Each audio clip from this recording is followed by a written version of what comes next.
Hey friends, Dean here. Before we get you on to your episode, I want to take a moment to invite you to our next virtual online trivia night.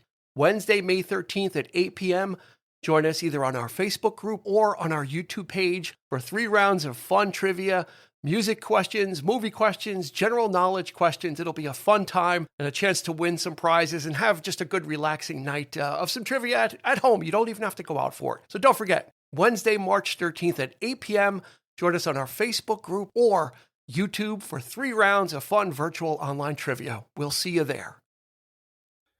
Join us for a very special episode celebrating a genre-defining gangster film, Martin Scorsese's 1990 masterpiece, Goodfellas. Stay with us. Get ready for the 3324 podcast, where lifelong friends Dean Legiro and Eric Kuber share their love of all things music and movies. Dean has directed short films and is a music trivia buff. And Eric, trained in audio engineering, brings his extensive knowledge of music and film to the conversation as they discuss, debate, and celebrate their favorite albums, films, and much more. Welcome, one and all, to the 3324 podcast. Dean Legiro behind one microphone. Eric is behind another microphone, right? Hello. There he is. Yes. And we've got some special guests with us. Wow. With us. Yeah, full house tonight. Yes. Is Sean, 2 times Grady, because this is his second podcast. Well played. Nick the Killer Leshi and Christy Spider Cuomo are all here, have all taken off from their grifts and whatever street hustles they're doing. Oh, wait. I don't get a name? You don't get it. We don't get names. No? I didn't get a name either. I get killed. No, we're just like we're just citizens. We're just citizens. Okay. I see how it is. All right. The guests get the honor of the name. Got to earn your button. That's you go. it. Fake tough guy. And if you didn't know, we're talking about Goodfellas. So before we get to that, just one little announcement. If you're listening to us on Spotify on your mobile device, you are now able to give us a rating. So if you go to our page, there's 3 little dots that you tap on. That'll bring you to a rating screen. 5 stars would be awesome. We would appreciate it. That would be great. That's all we're going to go with for social media, because we've got a lot to talk about. So yes, we've got Nick Leshi, Sean Grady, and Christy Cuomo here, along with Dean and Eric as well, who get no nicknames. We're just regular guys. We're the regular guys. Yeah. So let me roll some stats, and then we'll jump right into this, because we've got a lot to talk about. Yeah. So, released in 1990, based on the book Wise Guy by Nicholas Pileggi, or Pileggi, depending on your accent. Directed by Martin Scorsese. This had a $25 million budget and a $47 million box office, and I can guarantee you it's done a ton more since then. Probably more now than its initial run. 6 Oscar nominations, but only 1 win for Best Supporting Actor for Joe Pesci. So very interesting. I mean, Scorsese was many times a bridesmaid, finally won for The Departed, but he had been nominated so many times, and this was could have been a shoo-in, but Kevin Costner won. We talked about this on one of our live shows. Is that Dances with Wolves won this year, and in retrospect, was that the best one? There are differing opinions, but we'll leave it there. So let's start the discussion right straight off with Eric. When did you first see Goodfellas? What was your first interaction with it? Did we see it together? We did not. Okay. Well, I did see it in the theater when it came out. I remember seeing it with our friend John. It might have been with our other friend George at that point, because I know he was a big fan of the film. But yeah, I saw it in the theater when it pretty much came out, and it just knocked the wind out of me. I had no idea what I was watching. It totally blew me away in terms of the pacing, the style, the violence, the language. I mean, I had never seen anything like it. So it just so redefined the genre, because I'm a big Godfather fan. I'm I'm into the epic thing, but this thing was just like, wow. I mean, I had nothing but, I don't know. I just walked out of the theater and I felt like I had to go back to see it. I wanted to see it again, but I had to absorb what was going on in my head with it. But it was crazy. It's such a crazy, but great film.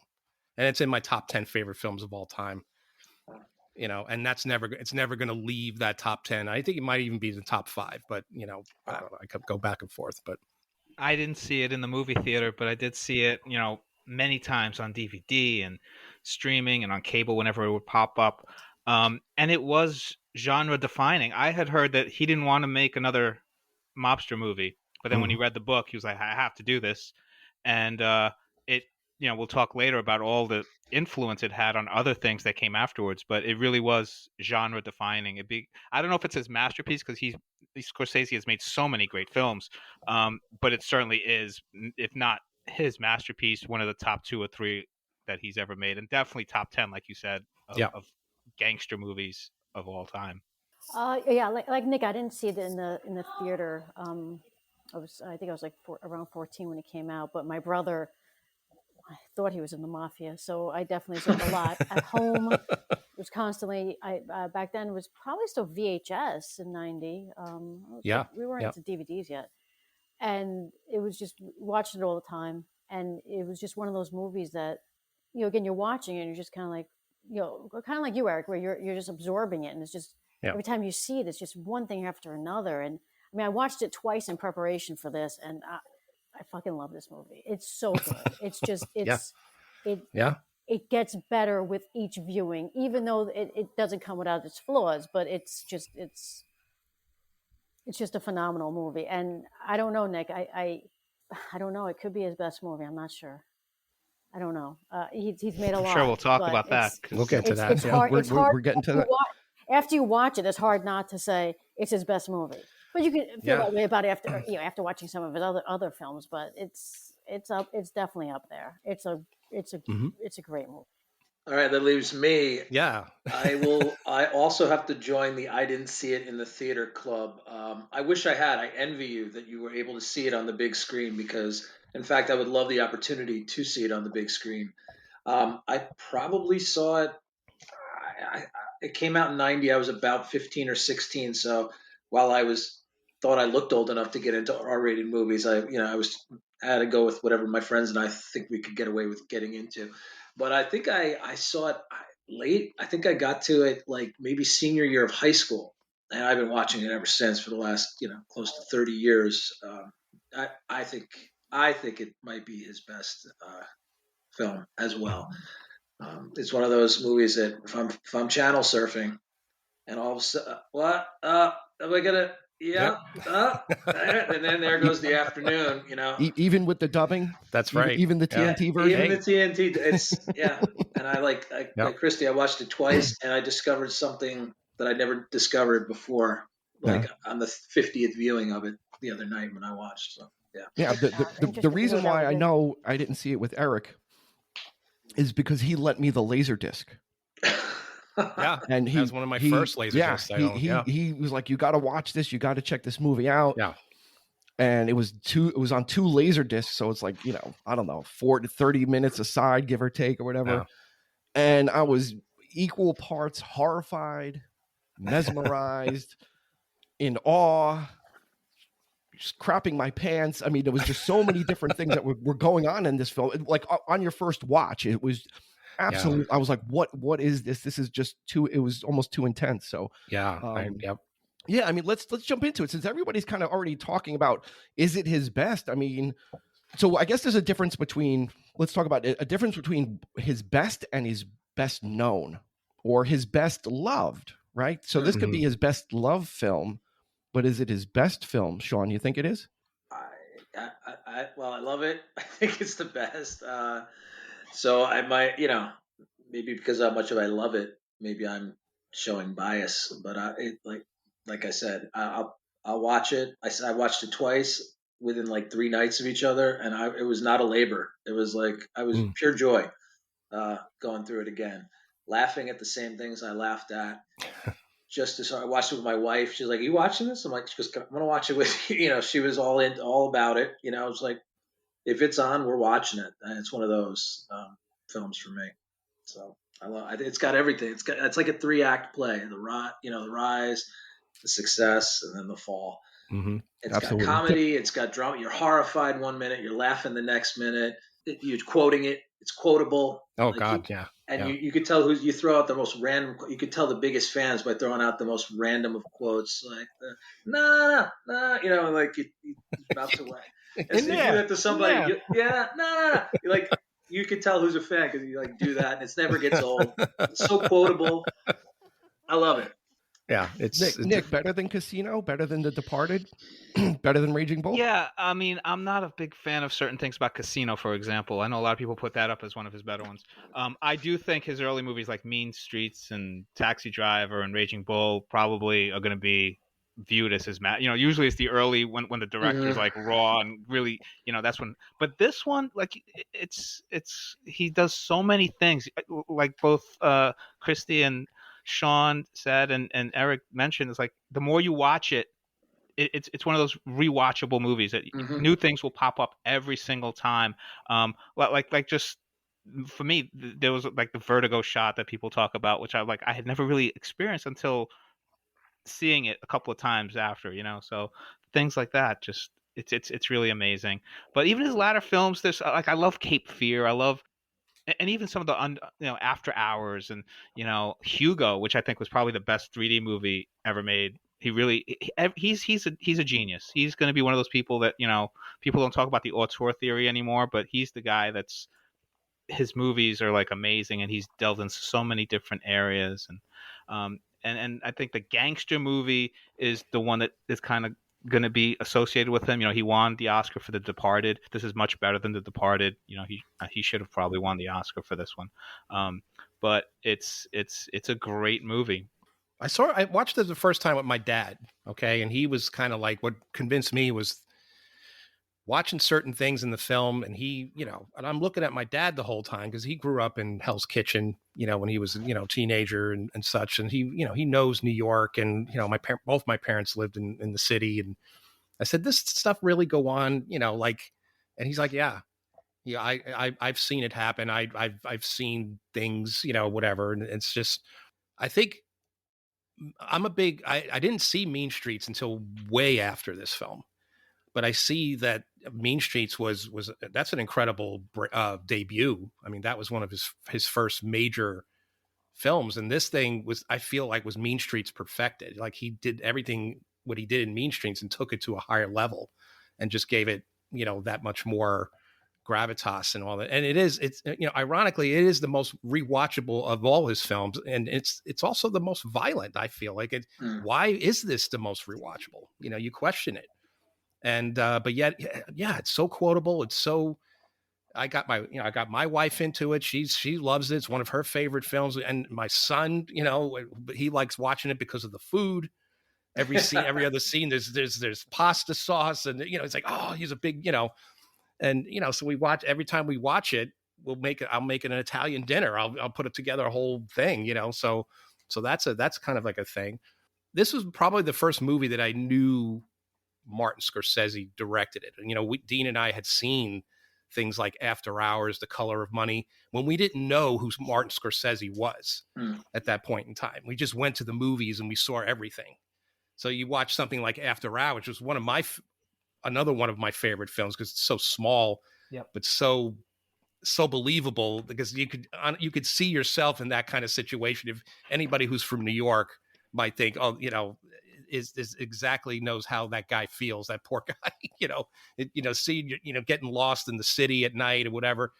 I think we've all been there. We could all have some stories to share, but if anybody else were to tell you that couldn't happen, I was like, no, well, you don't know. You never grew up in New York, so you don't know that most absolutely could happen. That's what Scorsese brings to the table there. But yeah, I mean, that was, so, my dad, he'll watch it now and be like, oh, I hate that movie because it glorifies. I said, yeah, but you told me that you were into it at the time, and you're telling me now that you hate it. Why do you hate it? Because I said, no, but they get to that moment where there is the fall, there is consequences to what they're doing. So he goes full circle in the film. He's like, I don't even get that far anymore. Like, my dad, he's just, getting old and, whatever, but it's just, yeah. I mean, it's just, I think it's his pinnacle. And when we mentioned The Departed, I honestly, I love The Departed. I actually like it more and more with each watch, but I see things that I haven't seen before. I know, Dean, you were a big fan of that film when it first came out. But I always thought that this is not the movie he should have won his first Oscar for. Because it's so far removed from the Goodfellas, and he's made so many films in between that he goes back to the gangster genre. And I'm like, yeah, but the style is still there. It's like, it's very reminiscent of Goodfellas. It was more of a career Oscar. Yeah, it was more of a career Oscar at that point. Christy, what do you think? Right. Goodfellas is the pinnacle? Yeah, I think so. I agree with Nick. And Sean, that Mean Streets is great, Raging Bull is great, Taxi Driver is great, and they're all masterpieces. But you take Goodfellas, and it kind of covers everything, and which is why I think it's his pinnacle, is because it's a complete rewatchable. If it's on, you're watching it. It changed filmmaking, I think, at that point. It changed, I think, soundtracks. It had such an impact on the way you make a film and the way you shoot a film that it has to be his masterpiece.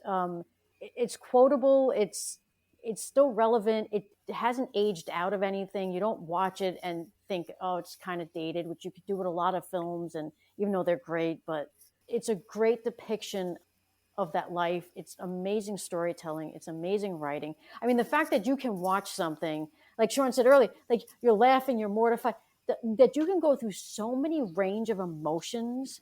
I mean, you take Tommy as a character. Now, I think the credit goes to both the writing and the acting, which Joe Pesci deserved his Oscar, but to have this sociopath human being who's horrible, just a horrible. He has no emotion about anything, but you like him. He's funny. I was afraid of him. Laugh. You're afraid of him, but you like him, and there's a part of you that wants to hang out with this guy, and you're like, "Is there something wrong with me?" Like, because I really like this guy, but if you knew him, he's a horrible human being. Like, there's nothing redeeming about him, really. And to be able to do that in a film, again, with the writing and the acting and the directing, you have to give it to him. It's just hands down. And I love The Departed, and I love some of the stuff he did later on, but this is just... So you mentioned something about other films being dated. Sean, do you think, like, if you put this up against like Scarface and maybe The Godfather, or any other one, like Christy said, it kind of has a timeless feel when you're watching it. It doesn't feel like it was made it certainly doesn't feel like it was made in 1990. So do you think it's got that a timeless feel to it? I mean, I do. I think so. Yeah. And I think it appeals to like Eric's watching with his son, and that's just shows you that, like, it's not like, oh, this is an old movie, Dad. I don't want to sit and watch this. Mm-hmm. You could put that on, and it's as if it were made relatively in the recent past. Yeah. I don't find it to be too dated. I will say I don't love Scarface, by the way. Oh no, that's not too controversial. I don't love that. No, this is I'm right there with you. I can't stand Scarface. Yeah. But see, I could rewatch Scarface over and over again too. Not a fan. Never have been. But it's not. I would rank Goodfellas above it. Yeah, I mean, The Godfathers I love. Even though there is some dated elements of Godfather, but I love that. I think that's part of it. To be honest with you, I think that's. Yeah, I don't think The Godfather's dated. I think I agree with you, Sean. It's just part of. It's just part of the film. It makes sense, even watching it. Like, and it was just on. They've been playing it. I forgot what channel it's on. That's another one that you could lose to. I'm like, right now I'm into Godfather Part 2. There goes 3 hours of my life. It takes 4 hours to watch The Godfather on AMC or whatever it's on. Yeah. There's such a contrast between the two, though. I mean, The Godfather is so operatic and so melodramatic, and it's like epic. It's Goodfellas, it's so punk rock, and compared to that, it's so rock and roll, just in your face. You're getting knocked out. The pacing of the film, the editing of the film, it's unlike anything at that point that's ever been done. I mean, even the mistakes, the breaking of the rules that Scorsese does, and not the continuity of jumping from one scene to another. Some, like the scene where Maury's holding the phone, and, he's like ripping his hair off, and he's on the phone in one shot, and then the very next shot, in a split second later, he's not holding the phone. Yep. You might think that's a flub, but it became sort of a part of the thing. It was like it didn't matter. He's known Like, for that. Yeah, Scorsese is known for continuity errors. Yeah, like that's, he's like jumping all over the place. The issue. And so he's breaking rules, and that's what you notice. That's what stands out. So it's, to me, it doesn't seem like mistake. It's the art of it.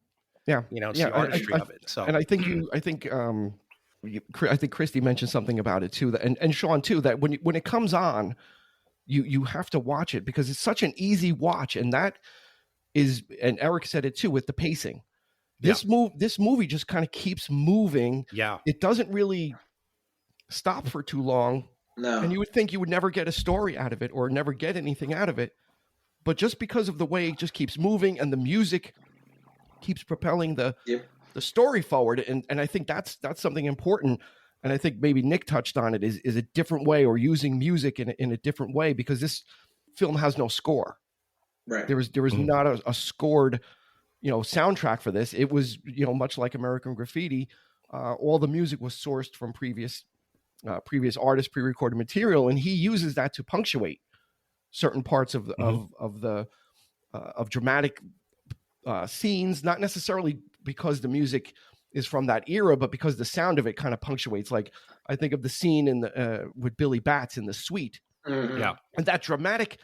I don't even know what the song is from the 60s. It's got nothing to do with the Atlantis by Donovan. Yeah. No, before that, when the scene first opens. Oh, the Crystal and it's a very song? dramatic, like when the title card comes up. I always knew the boy I loved would come around. Exactly. Yeah. It almost seems like it's used more for that dramatic impact of how the song starts, more as a soundtrack piece, and less as, this song is in the background. And he used it, I think, as score. So what do you think about that? His, and I think Eric mentioned his influence on doing that, on using existing music. Definitely Tarantino took the reins on that. I was thinking Pulp Fiction and Reservoir Dogs were definitely inspired by it. Even Sopranos. I mean, Chase says you wouldn't have had Sopranos without Goodfellas. But the music is so intentional. You think The Godfather, and it's like the operatic music, and but this is the songs that are really placed in there very specifically. There's the Christmas celebration, and they're playing Frosty the Snowman, and it comes after he's got all the cocaine. So the cocaine and Snowman, I was like, that was something, after repeat viewings, I'm like, oh, that's clever. And then the end credits, right? It's like My Way, but it's done by Sid Vicious. Punk rock, like you said. It's like it's very intentional, very perfect. He only choices, used Sid Vicious because Frank Sinatra said no. Really? Seriously, he wanted Frank Sinatra's version, and Sinatra was like, no. I think it's better. I'm actually glad, because if you notice, the thing that gets me is the manic scene, the third act scene of what they call the manic montage, or the cocaine montage with the helicopter chasing, and all the songs in that montage are 70s songs. He doesn't go past a certain point in time. Like everything else in the movie is pretty much within its decade or in its time frame. You get to 1980, he's not using disco, he's not using punk rock there, he's using stuff that came out in like 69, 70. All the songs in that montage kind of gives you the impression that they're the life itself, they're not moving past what they're doing. It's only Ray Liotta who is breaking out of that mold. They're still stuck in that old, things are getting antiquated at that point. So the music kind of reflects that. And it's just Ray Liotta, just kind of like, he's the one dealing with drugs. Nobody else is really doing that. I mean, you got Jimmy Conway. He's kind of into it, but he's not. He's going to profit by it, but he's not, well into it like Ray Liotta is. Well, he's not using it. Ray Liotta is a full blown cokehead. I mean, look, he's just crazy. I've never done cocaine, but from the moment when Spider gets killed, and if you haven't seen the movie, I'm sorry. Mm-hmm. From the moment when Spider gets killed, it's almost like I know. It's almost like this coke raged, like everything is just moving so fast. And that's that's the last where the house of cards start to fall. Everyone, you start seeing that this life you can't maintain this life. This lifestyle is not something you actually want, as beautiful as it looked for the first half of the film. And it's so quick. The music is just you literally feel like you're out of breath watching it because so much is happening. Right. And Ray Liotta's just his coke habit is out of hand. He's with Debbie Mazar. the amount of cocaine that you see, the 8 balls coming out, they're making it, they're selling it, they're doing it, and your head kind of spins with them. So yeah, like and the music matches that. The music just from a Rolling Stone song to from one Rolling Stone song to another one, Rolling Muddy Waters Stone to George Harrison to piling on top of each other. Jump Nilsson, into the fire. I didn't know what that song was for years until I bought a Harry Nilsson album. Yeah. For 71, Nilsson Schmilsson. Yeah, the long version of that is on that record. It had that song on. I'm like, that's the song from Goodfellas. Yeah. I never knew it was Harry Nilsson. And it just goes on and on. If you've ever heard the long version, it's like 10 minutes long. Yeah. But that also goes to what we were talking about earlier is Scorsese made music a character in the film. Yeah. And Quentin Tarantino does it, and I think David O. Russell does it in his films. Yeah. Like he really does. When you watch Silver Linings Playbook or American Hustle or any of his movies, his music is as much of a character as the actual people in it. It's important that he's putting the music exactly where it needs to be, and he's very strategic about the songs he's picking, Scorsese. And these other guys, this is why this is a masterpiece, because of what it contributed to film. Same with Paul Thomas Anderson. He also took that the style. He took Scorsese's style as well. A lot of the long camera shots that from Goodfellas, right? I mean, there's two specifically. The first one is the Bamboo Lounge, right? I mean, if you want to talk about some of the cinematography and camera work, is those long shots of going through crowds and everybody's in play. I mean, that takes a lot of no cuts, corralling of people and having everybody ready in their places and ready to go. Was that at the Bamboo Lounge or the Copacabana you're talking about? Well, the first one was the Bamboo Lounge. When you meet when he introduces everybody, there was me, there was Tommy, and then because then they do Pete it for the Copacabana. And you get a prequel of it, and then at the Copacabana you get it on a massive, like I don't know if they shot this sequentially. Maybe he thought, well, I did it here. Let me see how long I can get this he did. And let me make it even harder by going through the maze of the back of a restaurant. Yeah, he did. And Henry Youngman, I think, messed it up because he messed up his joke. If you read it on IMDb, right. Henry Youngman messed up the joke, so they had to do it like another That's shot when they again. cut away, and then you just hear his voiceover kind of. Well, yeah, but that's great. Please though. take my wife. That's like a needle drop in itself, right? I mean, it's not a song. It's Henry Youngman doing stand up when they're at the airport. Yeah. To me, that's not a mistake. That's not, that is part of it too. And then it cuts into that other song. But it's like, I can't believe that what I'm hearing, they're walking across a field, an airfield, and Henny Youngman's still talking. Like, what is this? It's so crazy, and he had done this with Mean Streets. I mean, you see a lot of this type of thing. I mean, he did the soundtrack thing with Mean Streets. It started there. I don't know who did it first, him or Lucas, but I think because they came from the same school, as it were, like, the movie brats or whatever, I don't know if American Graffiti came out first or if it was Mean Street. I know it came out the same year, but they both did the same thing. Right. I mean, the music was very integral to American Graffiti. And I feel a little bit of that here too. But it's just everything. The voiceover, and I usually hate voiceovers in movies. I usually think it's like cheating in storytelling, but it worked really well. And then having both, it's not just Kevin, it's Karen too. It's like those two kind of perspectives, and then the freeze frames every so often when it just seems like a very contemporary, very modern. You don't think this was made in the 1990s. This could be something that could come out right now, and it doesn't feel dated or slow paced, or definitely not slow paced. Or maybe it's those film techniques used with material that takes place not in modern times, right? So he's using modern film techniques to tell an older story as well. Yeah. What about breaking the fourth wall at the end? How do we feel about that? I thought that was so. You talked about the courtroom scene where he finally gets up and it took me by surprise a little bit. The first time I'd seen it, I was like not sure who he's talking to. Like, oh, why is he getting off the stand?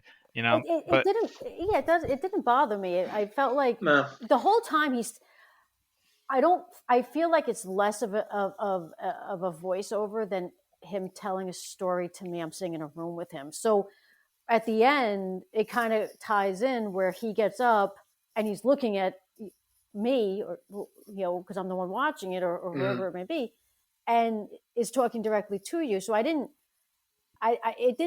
breaking the fourth wall in that I actually thought it was kind of clever, just to for the voiceover part and the way they did it as a storytelling, not necessarily just having a voice. And it's quick.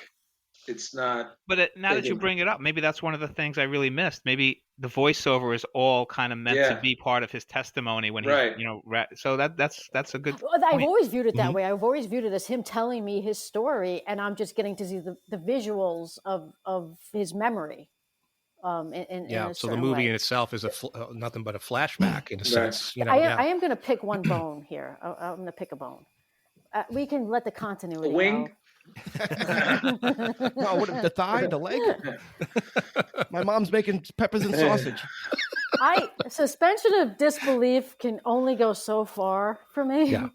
To tell me that you met Jimmy Conway when he couldn't have been older than 28 or 29, Okay. and De Niro was 47 years old. Well, everybody was the casting in this the casting you have to. Pesci's like you have to roll with it. Older than De Niro, so he's also 47. He's playing a 21-year-old. I'm like, okay. Yeah, and he calls them kids. Paul Sorvino calls them kids all the way up until they're like, But I looked at the De Niro because I thought the same thing. They do a decent job with the makeup in the club and the way he acts. Like, no, he doesn't look 29. I agree, but he doesn't look 47 either in that club. In fairness. Mm-hmm. Okay. We know he's 47. I agree because I'm like 29. But I thought they did a decent job with the way he acts and he comes in and like the hot shot a little bit. If this had been closer in time to A Bronx Tale, you could have had Lilo Braccato play him. Yeah. Or anyone that had a nice mole and black hair. See, De Niro sells it he doesn't look 29, but he doesn't act like a 29, but maybe a 29-year-old back then. Sure. Yeah. He sells it because he's a phenomenal actor, and you do allow that to take you, it doesn't take you out of the storytelling. But when you're watching the movie for the 89th time, you're like, all right, you're like 2 years older than me. Well, when you see Henry and Tommy selling cigarettes, and then the next scene it pans up and they're at Idlewild Airport or JFK, and then it's like Joe Pesci, who's supposed to be he's supposed to be 21 and he doesn't even come close. So there's a lot of suspension of disbelief there. Old. I mean, he's got the rug. He's rocking the rug in this one. So you have to. But that's the thing is, and that's what's brilliant about the film is they don't try and they didn't try and do anything slick with him, and you just go with it. Like that's the thing is you just go with it. It's like you don't really think about it that much, right? Well, it's much like The Irishman too. If you've ever seen that, I mean, with the de-aging thing, it didn't bother me, and it's not that great. I mean, Disney, Marvel's doing it much better, and everybody's commenting, and that's the one thing that people hate about the film is the de-aging. But it didn't bother me only because I realized that you can't tell this story with other actors. No. Scorsese didn't want to do that. It would because the whole movie is told in flashback. So he wanted these guys together. So, but the performances is what sells it. And I totally bought it after a while. You just forget. You don't even think about it. You forget how old they're supposed to be. Unless you've watched it 89 times and you're like, he's not. But to your point, like, why reference it? Because it's like, if you're doing it, it's like, just let's change. We don't have to say how old they are, Sorvino keeps calling them kids, though. Like Paulie Cicero, watch that kid. The kid's out. You got to watch that kid. And I'm like, they're like not kids anymore. I think he's a cowboy. That he's probably younger than them. No, he's not. But then again, I think he's like only 10 years old. I think he was born in 32 or something. And De Niro, what is it? Sorvino, I think, 38 or something in the 30s. I was wrong. Yeah, and therefore, the casting in this was so much better than Last Temptation of Christ. So I have no. Oh yeah, I totally agree there. Sure, although I like that film too. I like another one. Movie. The more I watch it, the more I catch new things. So I like it. But that was a weird casting choices. Harvey Keitel. So since we're talking about the cast, I think we need to talk about Joe Pesci's character. Wait 1 second, Sean. Sure. Is the only time he doesn't call them kids is towards the end when he says, "I got to turn my back on you." Yeah. Before there's a scene before that where he says, "You got to watch out for Tommy. He's crazy." And he's a cowboy. And Jimmy's, he's he's basically going off the deep end. I think that might, you know, I'll have to rewatch it. I think one time before that he refers to him as a kid. Yeah. But no, I just I watched think it you're right. I yesterday. think the only time that he says their names and Yeah. doesn't And he call called him them a bad kids seed too. Tommy's a is bad in that seed. last when he's done with What do them, when he's actually done with them. Yeah. I think I even think that- Paulie what do you was want me to do, afraid of kill him? Tommy. Yes. Yeah. It's like, what do you want me to You do? know, Kill him? Well, it's not a bad By the way, idea. That's not a bad idea. That's a And great just- facial expression from Paul That's. Sorvino. I think that. I mean, Paul Sorvino. I think I know him from Romeo and Juliet, and I couldn't tell you another movie he was in. Not that he hasn't had a career. But Oh God, he's done a bunch of other. I mean that part. I mean, that guy can destroy you with a look. He's the most gangster I think out of all For of them sure. because you don't have to do much. He just like he says, Paulie didn't have to do much or say much. Like the look he would give you, like I would crumble under and that he look. and he didn't He didn't want to do didn't it. think he had it. Yeah. He didn't think he had it in him to be that lethal and to be like, as he points out, you know, that's a quote, you know, he said, I didn't have that, you know, I could play an Italian, you know, on the surface. Sure. I could, you know, whatever, give you a look or whatever, but to have that Coldness. menace. Yeah, Yeah, can be with the cold. face slapping that You know, carried through because yeah. he you know he slaps Henry a couple of times. The first time when he's you know, the last time when he's talking to him about the drugs, I mean, he really gives him a whacking. Yeah. And Ray Liotta You know, didn't so know it was that's coming. kind of his Yeah. stature and his force too. That's his way of getting his point across. You know, That was a real reaction from Ray Liotta. He did not like Paul Sorvino just slapped him, and that was a real reaction because he was like, "What the fuck?" that was a real that was a real slap. Even the very beginning when everyone, you know, like they pull up to the cab stand and Tony stands and the guy gets out of the car and the car just, you know, because he's so overweight. And then Paulie, you know, they're all like fighting in the street, arguing in the street, and Paulie, all he does is come out and look at him, and he's like, "You started it." And like everybody shuts up and like, Just look, you know, right? That's one of the early Tony Sirico roles. Yeah. He would become Paulie Walnuts on. And he was doing the finger point too with the two fingers. Like that, I think he patented that. You know, the two fingers. Like that was you. I don't think he does much acting. That guy. I think that is who. That's him. Tony Sirico is. A lot of these guys, right? It's you're He's another one I wouldn't want to get on the wrong side. That's the type that they've gotten into, and you know they've got a lot of work. Found their Thank goodness. niche. Before we found their niche. Before we get off Paul Sorvino, the barbecue scene is great. When he's he's got the napkin in his shirt. Yeah. He's eating his little sausage and pepper Pants are like sandwich. jacked up. Yeah, Like, you know. and you know The they're scene when whispering they're back in and forth. I don't think prison he doesn't and say they're a word. cooking in Yeah, prison. and he's I love slicing the garlic, Yeah. right? Has anybody tried that? Honestly, I've tried. I haven't, but I always wanted to. No, but well, I have one of those garlic presses, garlic press? so I've cheated and done it. It does. That's not the Goodfellas way. You gotta I know. slice it thin I so have it to go- liquefies in the pan. Next time I'm in prison, I'm going to do You it. burn the garlic, you ruin the dish. You got to be careful though. So Sean, did the garlic liquefy? You know, it doesn't. I don't know if it liquefies in the Maybe pan. you do just it haven't right. You sliced didn't do it it right. thin I would enough. say If you slice it, burns like right I up. said, you could burn. You gotta make sure you don't put the garlic right on the oil. You will burn it, and that's it. Yeah, you gotta it'll start over. burn right up. Yeah. You gotta start over. I'm gonna guess you put too many onions in the sauce as well. That was his father. Tree, only Did tree. you know that? That's Scorsese's father. I didn't Yes. know that. Yeah. I didn't know Yeah, that. the guy with the glasses, you know, making and I'm like, yeah. oh, that kind of looks like an old heavy set. And his mother's in it too. Mom, Yeah, I love that his I know. mother. She's in- His she's His mother's mother, great. God, That's a she's great- fantastic. The yeah. dinner scene. I feel bad That's for her phenomenal. when Tommy gets shot, not him. I feel Yeah. bad Yeah. for mom. One's pointing east, one's pointing west. What do you want? I like this one. Don't paint any more religion. Look, I didn't let's see. talk about- I haven't seen you so long. I can't go to sleep.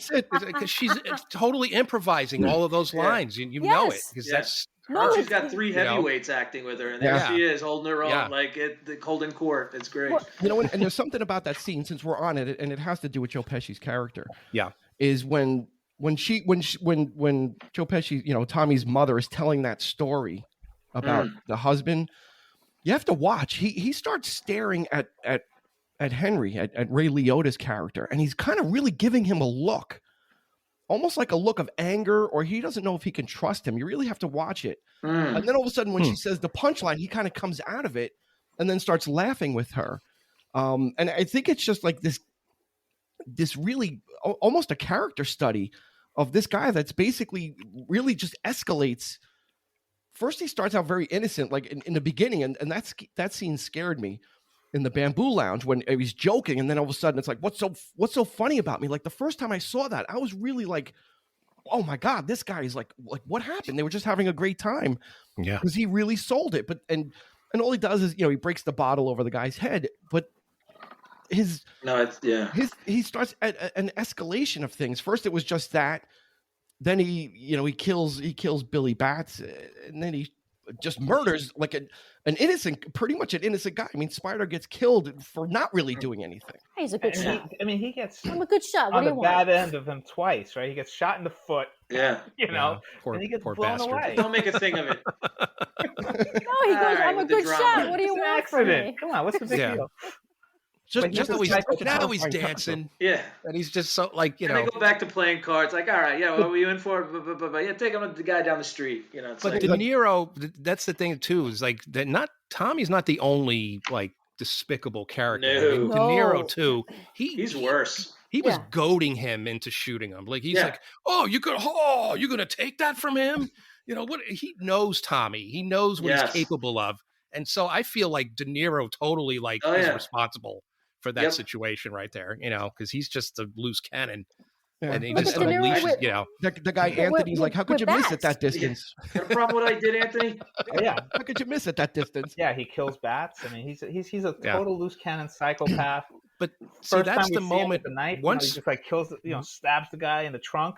Yeah. But that scene, it's and it wasn't supposed to, right? It was Joe Pesci who wanted to include it into the movie. Am I a clown? The stabbing. Because that really happened to him. You read that, right? Yeah, it happened to him, and he said he would only do the part if he could contribute something to Scorsese, and that was it. He wanted that scene in it. So much to the character, because you've kind of this laughter. People are laughing around him, and it's almost this kind of like exaggerated, clownish laughter, right? And you could tell, I think they're laughing because they're scared of this guy. They know what he's capable of. Yeah. And at the he's got a hair trigger where he can just kill somebody, and he's done it. Well, that's the thing. It's like you notice this to Dean's point. Getting back to Dean's that particular scene, there's a very interesting relationship between Tommy and Henry, because Henry's like. You never know if he's really scared, because he stands up to Tommy. Like the scene where he's like, they're sitting in the car, and he's like, I want to bang this chick. Are you going to help me out? And he's like, what you in your fucking mouth? He's like, but he's talking back to Tommy. Does he really know at that point that he's a murderer? Does he, because nobody really died up until Bats, right? Right. That's the moment where Ray Liotta starts to. That might be the reason why Tommy is looking at him that way, because Ray Liotta is just scared at that. He's just terrified because we just murdered this guy. Yeah, I mean, a lot of the keys we get keyed off of a lot of Ray Liotta's reactions. Mm-hmm. Like when he locks the door, when they kill Billy Bats, it's a close up and he's watching, and the horror when Spider gets shot, and and Henry Hill's character, and maybe that's why this movie works so well, is because he doesn't really he punched the boyfriend, which is one of the most brutal. We pistol whipped the boyfriend. Oh my god! And that popping sound when he's hitting him in the face. It's hard to watch. It's like a metallic, like ping, ping, ping. There's no cuts in that. I don't know how they did that. Yeah, the blood. There must have been a blood capsule on the gun, but it's a brutal scene. And then the only other time he punches somebody is in Tampa. Yeah. Right. So he's not a violent. He's almost like he almost represents us, the viewer. Like he's witnessing all this stuff and doesn't really ever partake. He never kicks anyone. Billy Bats. Right. He never does anything. That's right. He doesn't kill anyone in the entire film. That happened on his birthday, his real birthday. Oh, really? The death of Bats, June 11th, 1970. See that? They don't say that. And I think he's destiny. And that's the thing. That's the thing about the film itself, where the audience is this glamorizing the life. And I think Ray Liotta, his character, or Henry Hill, the real Henry Hill, was enamored by this life. And I think he was just looking at the money, the reputation, the respect that they were going to get. He wasn't thinking about actually killing people and, it was more hero worship. How far it could go. So yeah, absolutely, hero worship, and when you see that happen, sure. Well, yeah. So I think he kind of represents that. He represents the everyman. Eric, that goes to the beginning of the film where he's like, they carried my mother's groceries home. You want to know why? Out of respect. Out of respect, because it wasn't about killing for him. At least how he's portrayed in the film. Henry Hill may very well have killed people, but in the film, he's about this is respect. I'm going to get money. Look at what I'm wearing. look at, I can walk into these places. I can do this. I can do that. And I think he's genuinely, at least the way the character is, mortified when he starts to see these other sides. And you're right, Jimmy is as guilty, even when they're digging up Billy Batch 6 months later. And, neither one of them are covered in their face. They're not at all affected by the smell of this. Ray Liotta is puking his brains out over there, coughing it up because it stinks. He can't even clean out his trunk the next day without like wanting to throw up. These two, they don't have anything on. They're digging it up as if, no big deal. I smell this all the time. They're making jokes. You want the leg, you want the thigh, you want the wing. And they're joking about it. And he's so into this world that you can't get out. And this is the beginning of the unraveling. That's right. At least for the viewer. And he doesn't want to give it up. He never, even up to the very end, he just never wanted to, even when he ratted everybody out and did what he had to do, because he realized it's the only way I'm going to survive. Well, is it not maybe running parallel to his cocaine habit? Like, it's the same thing. Paranoia, sure. Yeah, people know that they shouldn't be doing the drugs or the alcohol that they're doing. Yeah. But they don't want to give it up because when they're doing it, when they're in it, it feels good. When they wake up in the morning, they feel like shit. But you know what? If I just do it again, I'm gonna feel good again, and I just have to keep doing it over and over again. So there might be some parallel. You're always chasing that. Yeah, to this this life and you deal with the risks to get that fleeting high, right? Well, plus the money. I mean, he was making good. He was making really so much money that he had to bring in Tommy and Jimmy on that too. So it was the drugs, but also the money and the lifestyle, because he'd gotten out of prison and they were living in an apartment. The kid, he's like, as soon as he gets in there, he's like, get packed, Karen, we're moving. So it was also the allure of the money to maintain that lifestyle, but then getting caught up with it too. Whereas, like you said earlier, where Jimmy could keep it business, he was in it for monetary gain only, and not by the getting way, involved with getting hooked. The apartment they move into is the ugliest apartment I've ever seen in my life. and Karen's walking around wearing she's got her Asian garb on too, like her pants have like little 70s. Dragons, and the walls open, and I'm like, oh my god, it's atrocious. The new house. That looked like a Star Trek set, right? That wall, it looks like something out of Star Trek, and it was it looks like Star gaudy Trek. Gold and black, and like that the whole scene. And then, but what's the music playing in the background there? They're not listening to like rock and roll. They're listening to like Jack Jones, like, hey, little girl. It's so like your mom's, mom and dad's like, 70s, like, thing. It's like, so gaudy. So, it's crazy. Fun the girlfriend's apartment's not much better. No, they're all so like, just with the gold gaudy. leaf just, and it's just so the design. Yeah, to Eric's point about looking about a Star Trek set, I expected to see the Gorn walk out and battle Kirk and throw a fake rock. It would have been cool if the wall had pulled back and that Star Trek was on TV. They've been watching it. But just a little fun casting tidbit.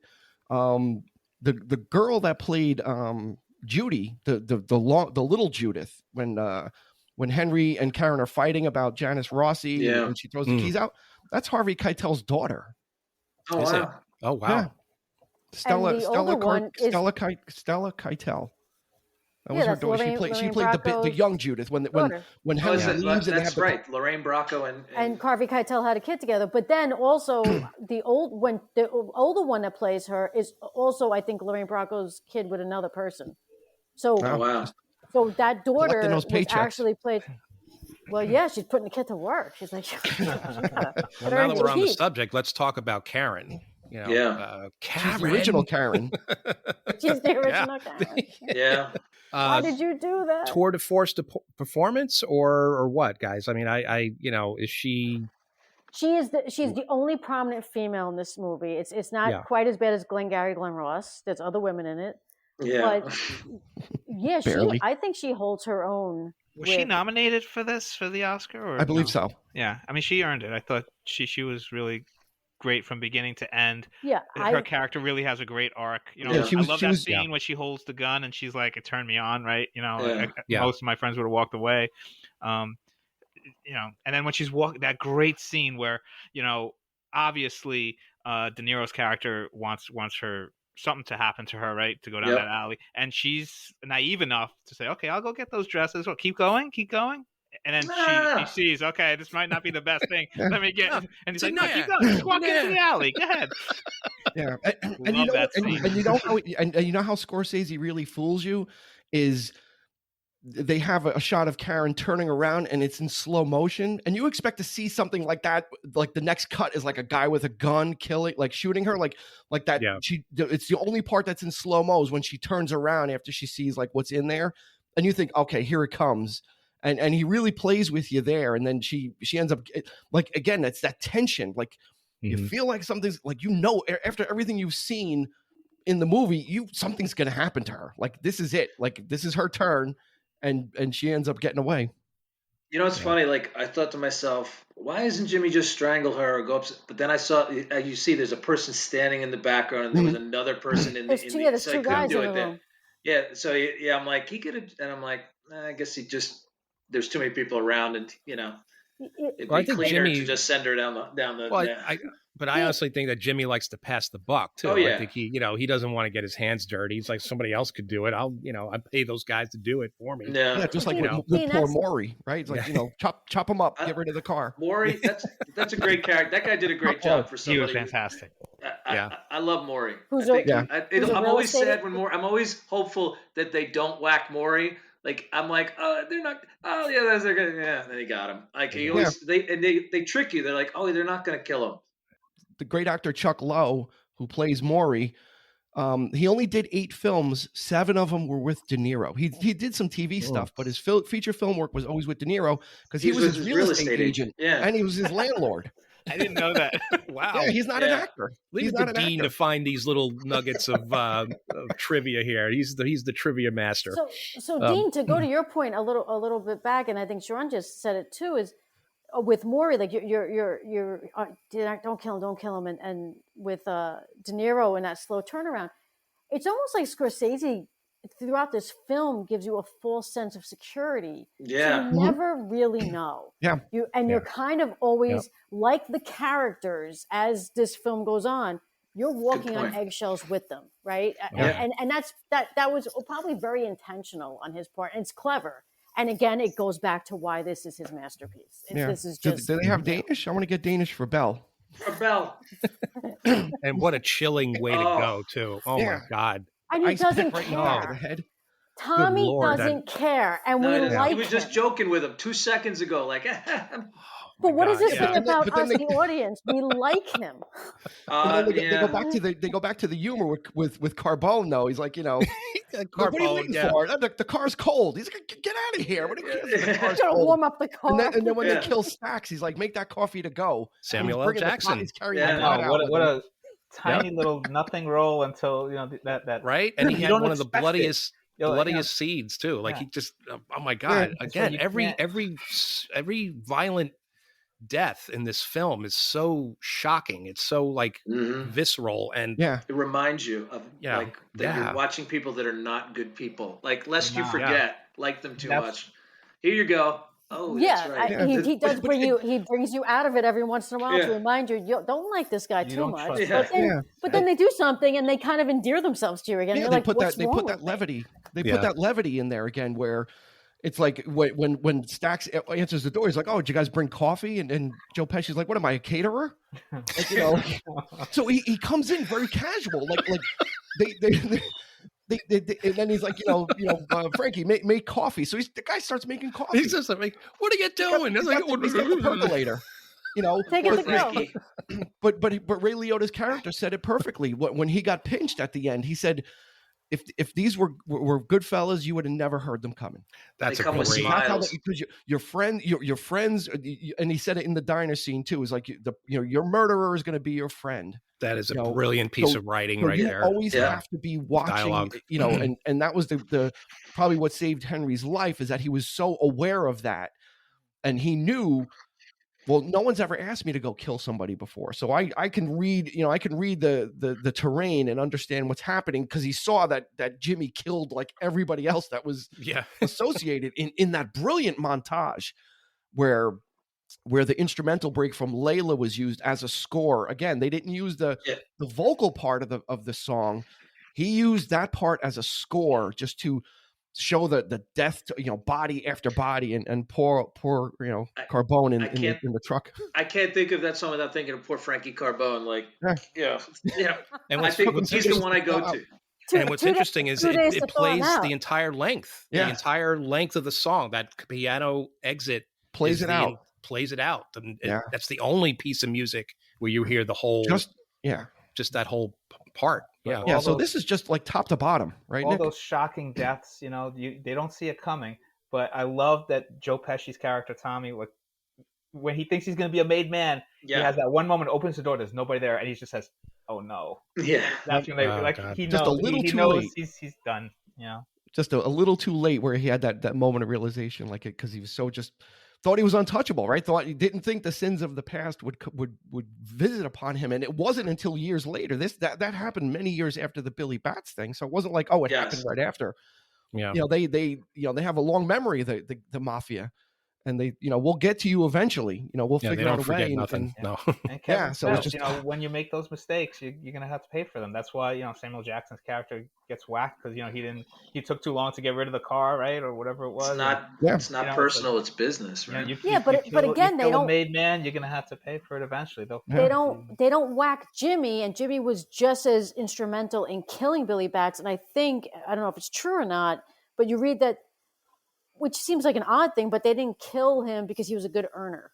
Which I don't know back then with the mafia if being a good earner trumped being a made guy.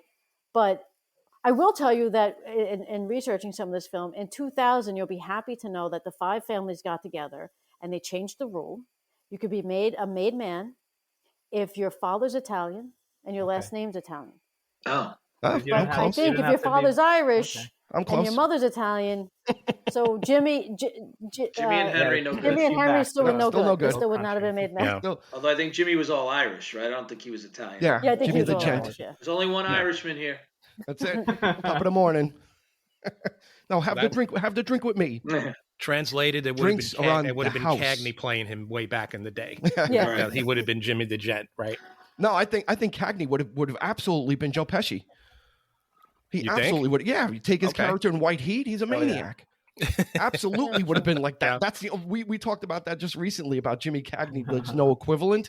This would have been the closest that you would see to Jimmy Cagney in a film would be Joe Pesci's just rampaging through this film and just leaving bodies in the wake and people on the edge of their seat nervous to be around him. Yeah. So who is the favorite character in this movie for all of you? Oof. Yeah, it's a tough one, right? I mean, from an acting standpoint or from a character standpoint? I was just thinking the same thing. It's too hard. It's too hard. It's from an acting standpoint, this is all De Niro's film. I mean, this is like you're getting him at his best. Where he was firing on all cylinders. Also, Jimmy Conway might be my favorite, and I agree with what you said. It might be because of the performance. It's just, he was just firing on all cylinders at this point and was really just hitting it. Nick, what do you think? Favorite character or performance? I love them all, obviously, but I mean, Kevin has such a great arc, and I think it's Ray Liotta's best role. Obviously, it's what he's going to be remembered for, and he never really matched it. I don't know if there's any other character that's really come close to what he did in this movie. So I'd say him. Kevin is just great. Sometimes if it's told from somebody's point of view, these other supporting characters, like in Untouchables, Al Capone kind of steals the show from everybody else. But this one, I think Kevin is just a great character throughout. He's my favorite. You don't want him to stay away from the drugs, Kevin. Listen to Paul. You mean Henry? Kevin? I was Henry. Henry. Yeah, I think Nick just watched Home Alone. Home Alone is. Oh my God! Goodfellas meets Home Alone. Home Alone. That would be. Well, there's that scene that Well, there you go. Joe Pesci. Macaulay Culkin is watching. That's right. Merry Christmas, you filthy animal. You filthy animal. That's probably the first time I ever encountered Joe Pesci was Home Alone. By the way, was Home Alone? Really? I think so. Easy Money? You didn't see Easy Money? I did, and I didn't. But I think I was too young for Easy. I was like in third grade. Put your two heads together, you make an S. I Lethal actually Weapon. saw, I think it was Lethal Lethal Weapon Weapon 2. Did that Yeah. come out before Home Alone? yes. Yeah, I think, Yes, it did. It was Leo 89. Getz. Then it was Leo. Yep. Yes, Leo Getz. That was the first time. Leo I Getz. actually saw Raging Bull in the theaters, so that would, and I didn't know he was. Yeah, I didn't know who he was, but and I was way too young to understand what was going on. But it was back then. So He's incredible in that too. Christy, favorite character? Well, first, what I want to say before performance. is Scorsese, I think, purposely made it where there's a storyline for everyone. There's not there's not one star of this film, really. I mean, you could put De Niro and Pesci above Liotta at the time or even today, but there's not one star of the film. There's something going on constantly with all of them. They all have their arcs. And I hate to say it, I Tommy is just, it's sick. It's sick. There's something wrong with me. But I don't know if it's Joe Pesci's just the ability to take that character and somehow make us quote him on some weird level like him or try to relate to him. It is a testament to the performance, but he's a great. I love Tommy. I do. I know. Like when Jimmy cries when he finds out he got whacked, you could see there was like, I'm like, this is a psychopath. You know, even if he's your best friend, would you really be shedding tears? Yeah. And he's bawling. You know, and the only person who can Jimmy cried. But like is he that. crying because crazy? But I think, is he crying because Tommy's gone, or because what the life that he envisioned himself having as a result of Tommy being That's made? Interesting. Don't know. That's interesting. That's true. You don't know. Yeah, they do say he thought Tommy being made was like all of us being made. It's going to change everything, right? This is going to be for everybody, and it's like shattered. Yeah. That's the cool thing about movies like this. It's so you can interpret it so many different ways, and because it's so crazy and it goes off in so many different directions. You know, you like you say, you watch it each time, you get something different out of it. But I'm going to agree with Nick. I'm going to go with Ray Liotta because it's his story initially, and to see him. Kevin? Kevin? Did I say Kevin? No. Well, I mean, if you go with Nick, you like Kevin. I think his name was Henry Kevin Hill. I think we'll use that. All right. No, because first and foremost, it is about him, and to see he did a remarkable job in this film, and it's only his fourth movie, but it's his biggest film. Yes, it's his breakthrough role, and he, just the cocaine scenes alone for me. Seeing him, like, I believe that this guy's on cocaine right here. This is, I think Scorsese probably casted that very, did something very careful there too, because he himself was an addict. That's at one point, so to get that out of Ray Liotta had to have been difficult, but so real. So I could just imagine how many takes they did on that kind of stuff when he's just like on the table, and there's that one shot of him like when his head rears up and he's like, like that, and he's in the car and he's pale, and it's the dark circles under his eyes. So it's a remarkable. But ensemble movies like this are so hard to say who's better than who, and even some of the sub characters you love. Yeah. Like what's his name? The guy that the restaurant owner that came to Paulie. Yep. I don't know Sonny the actor's Bun. name. Sonny Buns, Tony Dow. That's the actor. Yeah, that's where I was going with is I was going to give the best performances to all the side characters because they fill out the whole experience and they make it genuine because they got these real like Italian guys and some of them were kind of connected, and it really makes the world come alive. When you got the guy cooking the steak, he's like, an aristocrat, huh? And he's flipping the steak over, and just like all these side characters really make it interesting. Or Scorsese. Like Johnny Roast Beef, he's like, it's a wedding gift. It's I love that call. Like just all these different characters really fill out and give the material to the main characters to really bounce off of. Right. And like you said, like Sean said, like Tony Dow, where that whole conversation with Paulie, it's not germane to the story, but it really, you get a feel for what was going on. You get a feel for how Paulie reacts. You get a feel for what the atmosphere was going on, how they would just screw over people that they didn't care about, just for money. So I'm going to give it to all the side characters or anybody. And that Frank most Vincent. notably Carbone. Most notably Carbone. And Frank Vincent. Billy Batts. Yeah, we Billy talked Batts. about him, That was a his great death, but we didn't talk that scene. Let's that one And where the guy that looks like Tim Curry with a beard behind him. Yeah. yeah. I know exactly what you're talking about. Yeah. Eric, I see him in my head.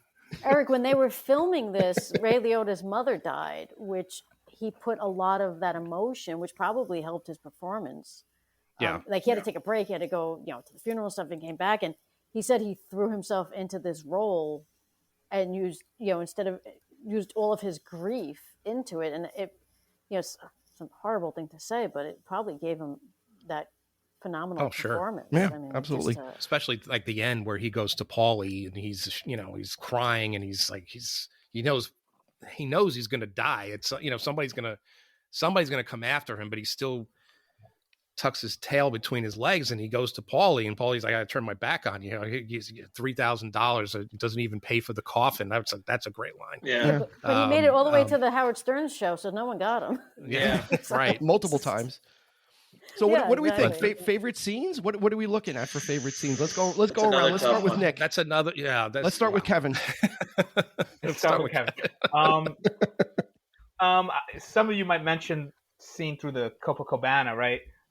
That's famous, right? Because it's uncut, and just he knows everybody, and this is his life. This is what he wanted, and it reminds me. So I'm gonna pick my favorite scene is the younger kid, right? His dad is beating him up, right? And I don't like to see a kid getting beaten up by his dad, but his, because he got a bad grade on his report card, right? Or whatever it was. And then he goes to court, right? And everybody's out there clapping for him. All the guys, all the wise guys and everybody, they're out there cheering for him because he popped his cherry, and it's that you can see that's what he wants. He wants that respect. He wants that kind of family. And this is what brings kids into gangs and things like that. All the danger and everything, but you feel like somebody's got your back until later in the movie. Then he discovers that, hey, you can't trust any of these guys. But I love that scene where like he's going through everybody in the kitchen, everybody, they all, and I think when they put that table right in front of the people in the front row, at first they're pissed and they're like, oh, Yeah. it's Henry, we know him, okay, or it's Kevin from Home Alone. Yeah. Yeah, I love that courtroom scene. He comes out and they're all cheering, they're all clapping, and it's everybody. I mean, and then from Paulie there, was there too.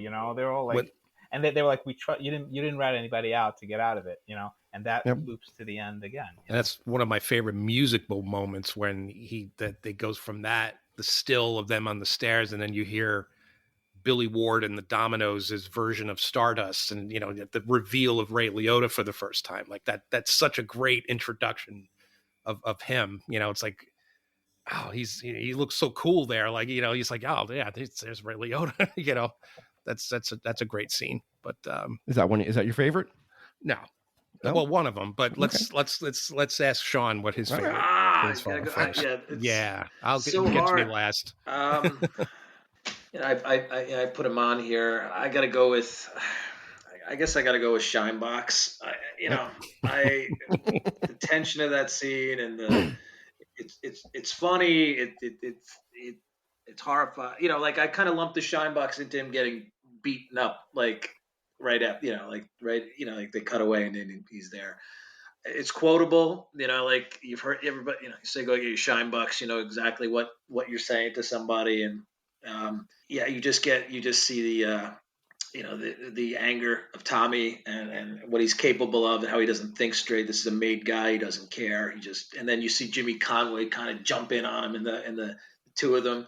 And Henry's just like, he just locks the door. He doesn't take part. And he says, this is bad. This is bad. Like, it's like, he's like, what do we do? What do we do? It's kind of like a little kid. Like, what did I do? What did I get myself into at that moment? And don't worry about it. We got this. Don't worry. He's like, we can't leave him on the street. Nah, I know what to do. And they just put him on. It's just like the lack of care for humanity. You just put him on a tablecloth, drag him out, throw him into the trunk, and then and just like we're gonna dump him in a hole somewhere. It's just like, you like get that grim reality of what everybody is really capable of, and it's not. You get that weird reaction from Tommy too. There's that one moment where he's like, "I didn't want to get blood on your floor." Yeah, I was that gonna weird look on his face. Yeah. Like, what is he? Is he really? Yeah. Well, Sad? I don't want to Is it like, what's he expressing there? And- Like, I don't. And what does Jimmy Conway say? Just dented my shoes, like my shoes and the floor. That's what I'm sorry about your floor and my shoes. Yeah. He's a dead guy, like a dying guy, that they take for dead and throw him in the trunk. Yeah, and Henry's the more pragmatic one. He understands from a business standpoint that this was not the smart thing to do. Like, and I think that's his. I think that's his position in the film, is that this was not only was it family, but he understood from a business standpoint that this was not good. Where they just the other two just lit a match and didn't even care, and it was just like that's such a great. That made Frank Vincent. I mean, that brought him into the Yeah, and it's the beginning of the movie. Like that's like it starts with that scene of the car, and it's like, oh, that's what this is. That's how they. And it's also the turning of the tide. That's when things go south. Yep. Start going south. And the rest of the movie, things change, and everything Get more starts to fall apart. Yep. Christy, Yep. We only can pick one. no, can't pick 10. Well, I had written down "You Broke Your Cherry" because I agree with Nick. I think that's an important, it's just a great scene when he comes out and they're like, "Oh, you didn't rat your friends out," and you have all these old Italian guys like, "Oh, you broke your cherry," and they're celebrating this kid getting pinched, but he didn't rat anyone out. So it sets you up for who Henry Hill is and his relationship to these people. I think it's an important scene.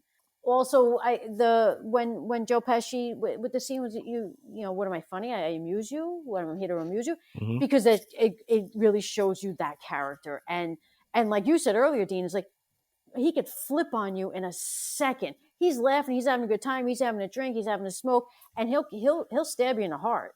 And then he'll go back to having his drink, his smoke, and laughing and telling another joke, and he won't care. So that that's another. It's a completely rewatchable scene. Every scene from after he kills Spider, I think, is a completely rewatchable scene. You go from him killing Spider and just that whole dynamic of those guys to Lorraine Bracco, Karen going to the house, Janice Rossi ringing the bell, screaming, "Janice Rossi's a whore. There's a whore living in 2 hours," and it's just. Can I speak to the superintendent?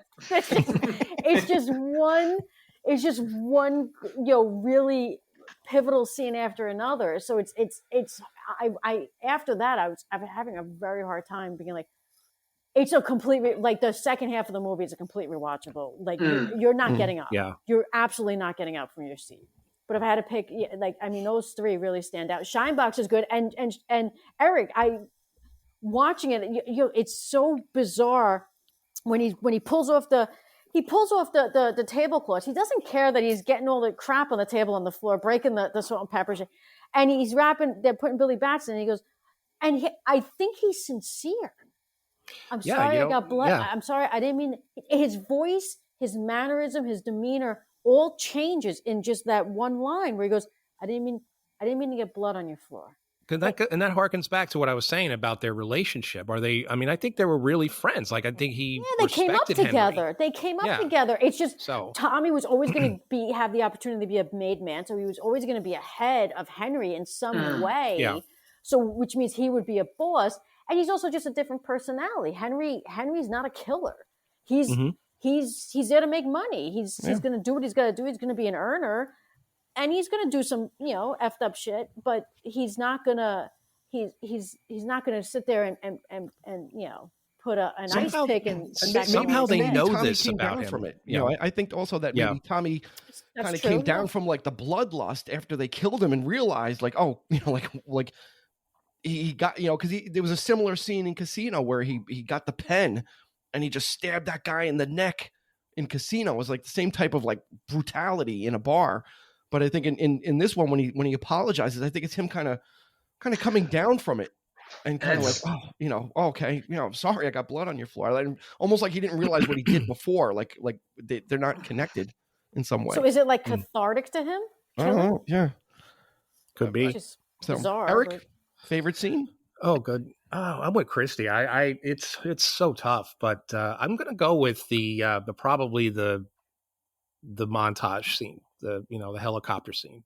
I just love the manic, just the pacing of that scene. You really feel like he's, the way it's edited, the way it's just so well done. From a filmmaking standpoint there, but I would have to say I do like the scenes with the wedding. I think that's a great scene. I love this. They're passing the money along, and there's that one shot of like all these envelopes are like right, and there's that one envelope that it's like that thick. It's like a brick. You do. You see that Just really imagine quickly, how yeah. much money is in that. My envelope. cousin really actually, Blow it all. my cousin actually got married in that hall. Oh, And really? when I was sitting Yeah. there, I'm looking around and I'm seeing all the mirrors. I'm like, this looks really familiar to me. But because in Goodfellas, they had curtains halfway up the mirrors because of the cameras. And I'm Yeah. sitting in this place in Queens and I'm looking around. I'm like, this is really familiar to me. So I went up to somebody. I said, is this where they shot the scene in Goodfellas? And I'm like, yeah. I'm like, oh, That's- man, wow. That's Yeah. crazy. Now I'm jealous. But it, Yeah. So favorite scene for me, I think it's a cluster of them. But when they go see Maury, when De Niro and Ray Liotta go see him, and I got you. And Henry gets the phone call, and you could still hear De Niro in the background, like today, Yeah. like he's just not letting him go, like and he's got the cord wrapped around him, and And then And the commercials on the wig loop. I love flies how off. Henry just burst into, he just bursts out laughing every time something like that. The hair comes off. He's like, I love it. he's like strangling him. He's strangling him, and the phone rings, and he's like, and everybody stops. He picks it. He's like, hello. Oh yeah, Henry, it's for you. Like, and then like the guy's in the middle of getting like roughhoused, and the Yeah. phone call comes in, and he runs away, and just that whole sequence where he picks up Karen. There's some really horrible voiceover there though, like, and he kicked me out of the car or whatever. It's like that's really bad, but it leads to the scene in the driveway. And Yeah. you do get to see that Henry is while he's not a killer, he is capable of defending things that are important to him. So, because you don't really ever see that side of him, he never really yeah, defends anybody's honor. But in this, and the guy's like, hey, hey, fucko, you want some of this? And it's just like bang, bang, bang, bang, and it's just, and the other guy's like, don't shoot. Don't shoot. Yeah. Don't shoot. But he doesn't. I He would've doesn't said, put give a me the keys to that Coca-Cola down. Corvette while you're at it. but That's the every- scene. That's the scene that I have trouble watching is when he hits him with Yeah. the gun. Like I sometimes I can't watch it anymore. But that's why like, with It's crazy. Casino, I can't. There's and all these other some of the more violent stuff in Scorsese's.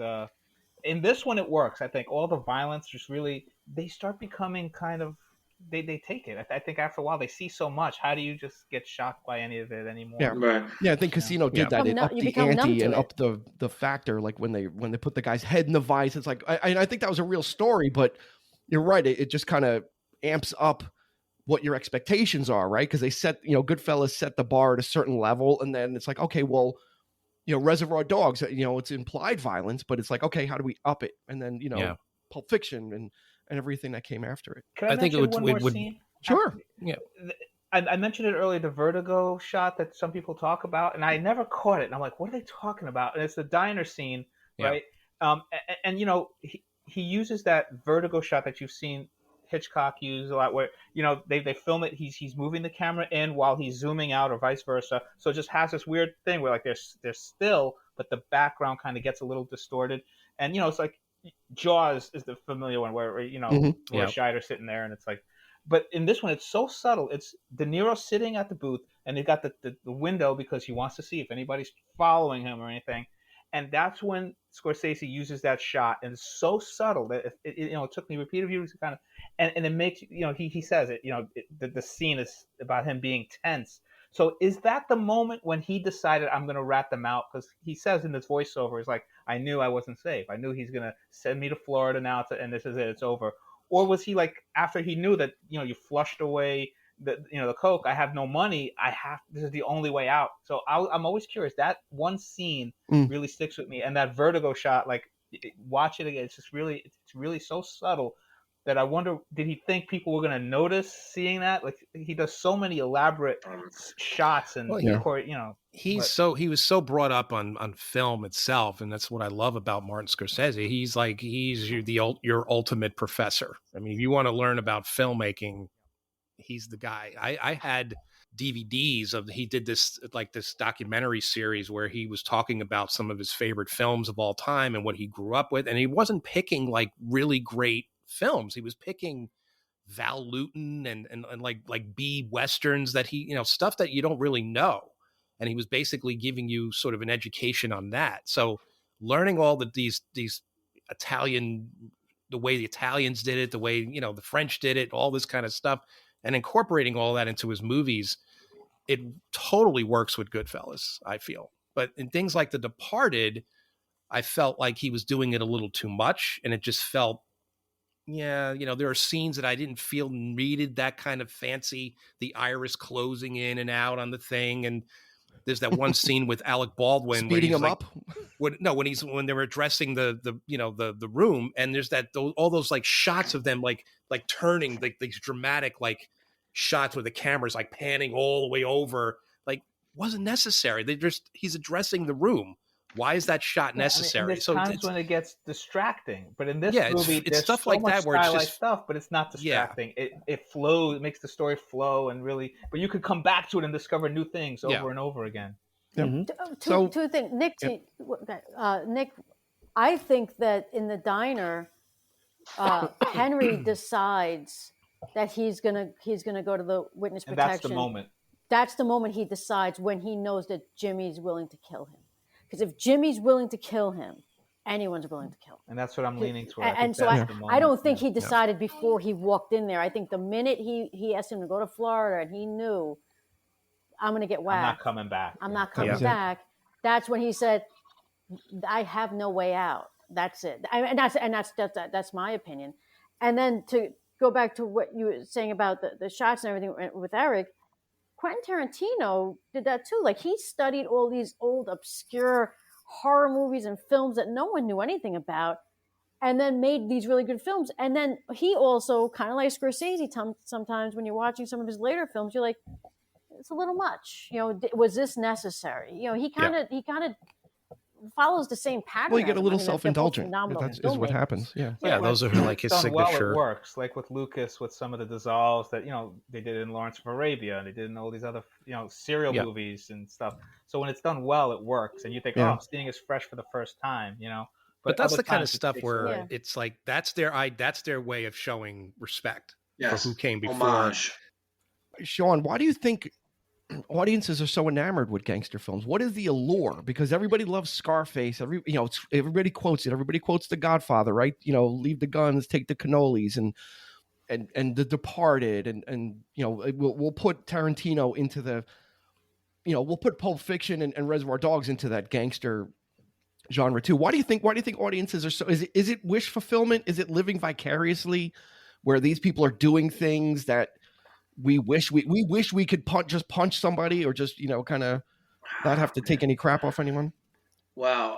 I don't think I've ever wished I could be that, but I think it's fascinating. Like, I just a thought popped into my head, like reality TV, right? People watch reality TV because they like, oh, look at their life and look at how they're living. And this, I don't know, like I think there's, for me, like, there is an allure to it, and it is a lifestyle. I don't know if I've had experiences. I came in contact with somebody who was in the mob once. It's scary. It's a scary situation. I'm not going to say who, but and it's, my answer is not really great. I just, for me, I enjoy taking a dipping my toe into the world and just experience, just like getting a feel of what it's like, and like, is it really like this? Like, could it really be this crazy? And people who said they've encountered people, like Eric, you mentioned your dad. I remember my dad saying things like where he grew up, that he knew who the mobsters were, and the neighborhoods were clean. You could leave your bike on the street. Nobody was going to bother anybody on that. Like, the guy took care of the neighborhood, and it just, I don't know. There's just a sense of like, what's that like? I've never really experienced it, so I guess by watching these movies, you kind of just live in that world and imagine like what if I lived during them? What would I feel safe? Would I like? I don't know. Would I be scared? I think I'd probably be scared personally, but that's I don't know. It's just fun to take a look inside this world for me. I think it's like the contemporary tragedies of Shakespeare. You see these characters who are just like amoral, but you're captivated by them for they have this personality that attracts you. And I also think of gangster movies as like the modern day Western. I don't, you don't see too many Westerns anymore, and when you do, it's more kind of retro and looking back and trying to reinvent the Western. But it's about people who have their own moral code, even though it's an amoral lifestyle, right? But they have certain laws. You can't break that. You can't hit a made man, and you can't do this, and you can't do that, and you can't rat out your friends. And it's this kind of lifestyle that I think it's captivating. It's operatic, like in The Godfather. But it's I think that tragedy of seeing these folks who have so much, and if only they had put their skills and their to good. And some of the lines they don't want to cross. They don't want to get into drugs in The Godfather. Or in this case, because we're all going to go to jail if you go into that path. I think they all break the rules, don't they? And it's the tropes that we're familiar with. We see these things in gangster movies, and we like that. And then when folks like Scorsese kind of break it a little bit, it shocks us. So it's like, it goes with whether it's a horror movie, whether it's science fiction, things that we're familiar with. We go to it because we enjoy it. We like seeing those lines, and then they shock us or they surprise us, and it's like, wow, that's a good one. Otherwise, it's just a stereotypical gangster movie. And I think there is a somewhat of a living vicariously through these people. Although much like Sean, growing up, I knew two people I had interactions with two people in the mafia. Both of them were killed. One knew my family. He taught us how to say "bafangul." I remember being like 5. I can say that it's not in English. And the other guy lived in the building I lived in, and they both were killed. So it's I guess maybe it's wanting to live vicariously through these people, but I don't know what the attraction is. Is it any different than the attraction of people liking Star Wars and being obsessed with that, with space or Star Trek or any of these other things?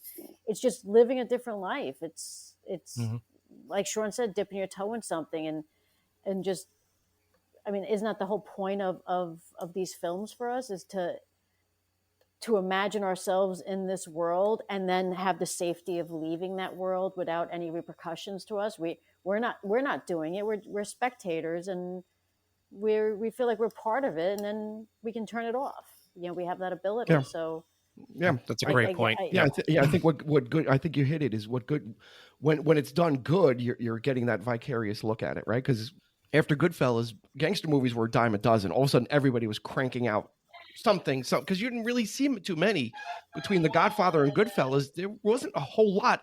You could put Scarface almost right in between, but that was kind of it. And then after that, Carlito's Way and all these other ones, and Quentin Tarantino stuff. So I think there's something there. If we're talking about mob connections, I've been told when I was very young that I'm distantly related to Jerry Vale, who was in Goodfellas. He was saying that, her heart, the whole Janice Rossi Pretend song. You Don't See Her. It's a great, pretend you don't see her in my heart. So I have maybe a direct connection. I've never been able to cash in on it. I've never been able to shake anybody down. I've never been able to lend money. Anytime I've lent money, I've never gotten it back. So I don't know if I'm cut. I don't know if I'm cut for that kind of life. Offline, maybe me, you, and Sean can get together and start a little mob. There we go. And I'm from the Bronx, so I'm not the kind of guy that would ever you would never think that lifestyle, and or anybody would trust to do that. But Hendry, you're the Hendry. People, the Kendry. And that's one of the criticisms gangster movies get, because it glorifies it. And I live in neighborhoods where you could see these young kids who just kind of like, they've seen too many mob movies, and they try to be like the tough guy. But you got to be careful, because some of them are, a little like Tommy, you don't want to push them because you don't know what they'll be capable of. But that's the thing. You love these movies because it's a different reality. It's escapist. It's fun. but is it glamorizing the violence and the kind of lifestyle where it's like, oh yeah, I can see where it's easier to just do things breaking the law, and then you have your family around you that'll protect you, and what's the harm in that? They're making the neighborhood clean and safe and keeping out, that's where you're crossing the line where it's becoming okay. Yeah, like you said earlier, side, like you said, it's a different moral code, and I think that might be what it is a glimpse into that. The lines get blurred because you and it's with everything, and you make it sound more appealing to the audience that you want to appeal to. Cleaning up the neighborhood. What's so wrong with that? Yeah, until you see how many people they whack to get them, because they're going to burn that guy's restaurant down in a week when he doesn't pay. Ain't going to last too long. Yeah. So there's a responsibility for the filmmaker too, to make sure that. That's why Goodfellas is so good, is because he chose to show you the fall, and that was the most important thing. And that's the tragedy. Yeah, and we're going to show. Yeah, we're going to go full, go big or go home with the whole lifestyle, and everybody's going to be, oh my God, you're going to be like shocked by it, or you're going to be, a part of you is going to be gleefully like, oh yeah, I dig this, kind of thing, because it's human nature. We all love seeing the evil that men do sometimes, it's just, it does become entertainment. Where do you draw the line? But to see the fall is very, very important. I'm always into cautionary tales, like that kind of thing. It's like, there has to be consequences. There has to be, or it leaves you with that ever lingering question. Are we going to get any better, in years to come, or is it, this is the way it's going to be, dog eat dog kind of world, so. But to Christy's point, it's a brilliant, it is a window into this world. And yes, we do get up and leave, and, we take that. But what we do with it, that's unfortunately some people take it to that extreme. But Eric, is it maybe kind of like a meal? Like if you have a meal, you want to be satisfied at the end of it, and maybe that satisfaction for us in these films is seeing the fall, is seeing the full. Absolutely. The full scope of it. That Yep. Because if Goodfellas ended and everyone was like, "Oh, this is great, and we're thriving, and let's go kill more people," well, we wouldn't. I don't think we'd walk away satisfied from that. We go into it and we love the danger of it, and we love living that life with them, but we want to see justice, because we're responsible people. Right? We're not. That's why, back in the day, Dean and I talked about this not too long ago. It was like, like the gangster movies of the 30s, the bad guy always dies at the end. They always made sure that the guy got his upcomings, and they had to kill the characters off. In this case, Henry does what he does, and he rats everybody out. And the last shot of it is him smiling. And even though he's saying, "I missed the life," but he's like, "I'm just a schmuck now." But then they show you Tommy that, and then it takes you right back to, the violence, and, like it leaves you on that note, which I think is great, So you see like these shirts in malls with like Scarface on it, and like these gold, like plated, like, number, like dollar signs. And that's a fashion. Well, because we like to glorify these things, which is it's not necessarily a good thing. It's right. I agree. That's the thing. That's to me, that's like taking it too far. That's that's not the point. The lines get blurred because as a species, we are horrible at moderation, just in everything we do. Well, so since I'm the moderator, I'm going to moderate then and show you that we can do things in moderation. And otherwise, that's what you call a professional segue. That's what you call that's what you call a segue. And I feel like I just got slapped like Henry Hill. There you go. Kevin. And I think that's going to do it for Goodfellas. I think we've kind of circled the wagons around this film and covered a lot of great topics and had a lot of great fun with it. If you haven't seen Goodfellas, well, this might be foreign to you, but for those that have, this is an absolute masterpiece for Scorsese, and I think we're all in agreement that it's one of his pinnacles. It may not be his top, but it's certainly a watershed moment for him in his career. Thank you, Nick, Leshi, actor, writer, producer, director. Sean Grady, actor, writer, producer, director.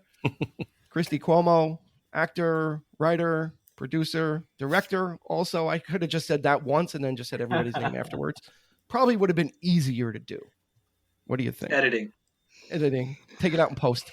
Fix it in post. It can all be fixed. So that's going to do it for the 3324 podcast. Again, we thank all of our guests. This was our Goodfellas roundtable. Hopefully you enjoyed it. You can find us on social media, 3324 podcast. That's Facebook and Instagram. We do tweet every so often at 3324p. You can find us there. New episodes come out every Thursday, and quick hits, which are shorter material, those come out every Monday as well. So for Erik, Nick, Sean, and Christy, this has been Dean. We will ask you to please be kind and rewind. You've been listening to the 3324 podcast with Dean Legiro and Erik Kuber. You can find us on your favorite podcast provider, so please like, subscribe, and rate to become a part of the 3324 family. Your feedback is important, so make sure to follow us on Instagram and Facebook at 3324 podcast and on Twitter at 3324p to join the conversation.